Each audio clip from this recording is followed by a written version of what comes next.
You know, if you look at the way laws have been written around something like laws that have come out of the Fourth Amendment, for example, which is the amendment that addresses issues of reasonable or unreasonable search and seizure, and therefore privacy. What is a reasonable expectation of privacy? A lot of those laws were created out of the definition of privacy symbolized by a house. What can you see through the window of that house? What can you see and what is required in terms of invasion or intrusion if you open the door of that house? Physically. Well, we're now in a situation where, you know, we have this information cloud hovering over us, and all of our information is in that cloud. It's not in our house any longer.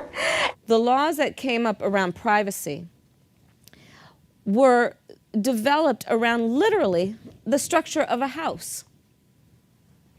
Well, what can you see from the street if you were looking through the window of that house?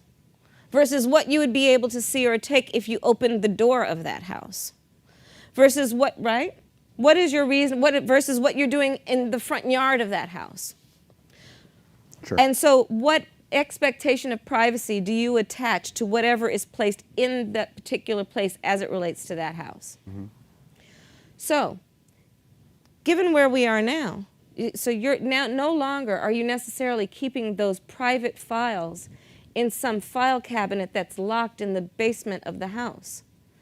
It's on your laptop, and it's then therefore up here in this cloud that exists above us, right? Mm-hmm. It's no longer in a physical place. And the question then becomes, what is a reasonable expectation of privacy?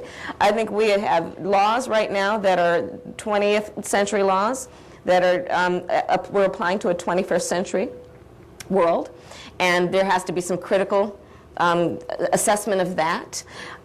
I strongly believe we have got to do everything we can to hold on to people's privacy rights, but we have to recognize that there are changing times, and we're going to have to have the laws adapt to that.